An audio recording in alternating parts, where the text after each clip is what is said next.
does English ivy and mistletoe actually kill trees? And this is Francis from Natchez, Mississippi. So what do you think about that one, Peter? Yes. They actually, yes, yes and yes. Yes and yes. So, Yes well, and yes and probably. We'll put it that way. So not for sure. So English ivy, if you let it go, it will grow up the trees. It'll basically shade the tree out to where it can't get enough light and it dies. Agree.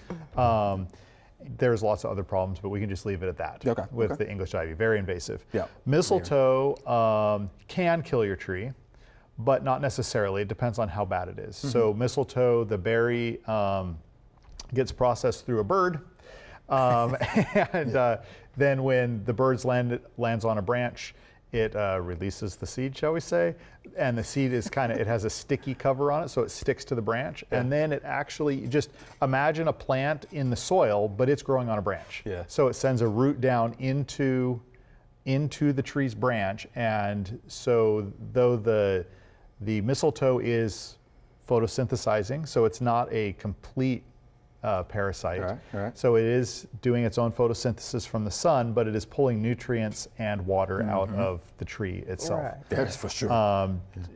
If it's on a branch that's out away from the tree, you can cut the branch off like 1 or 2 feet back from where the mistletoe is, and hopefully you will get all the root from the mistletoe on that. It's just like a lot of other plants. If you cut it right at the mistletoe, you leave the root, guess what? It's coming back. If you don't have a heavy infestation, it's not a major problem for the tree.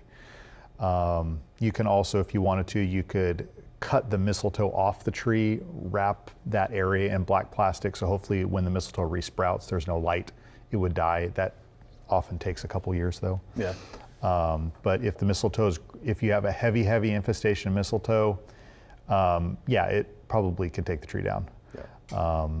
And if you have mistletoe that is on the trunk of the tree or something like that, you can't prune it. Yeah. You're kind of stuck there. But yeah, just a couple things of mistletoe, which is really easy to see when all the leaves fall off the tree, probably isn't going to hurt the tree that bad. So yes and probably. Yeah. Anything you want to add to that, Dr. Well, Kelly? yeah, I wanted to mention a couple things about mistletoe, because down here where we are, we don't usually see real bad infestations of it.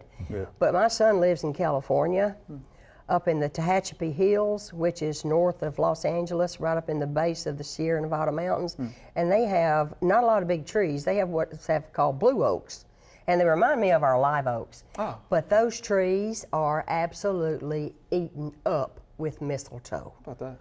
And it's absolutely a detriment, because these trees, it's a competition for nutrients and water.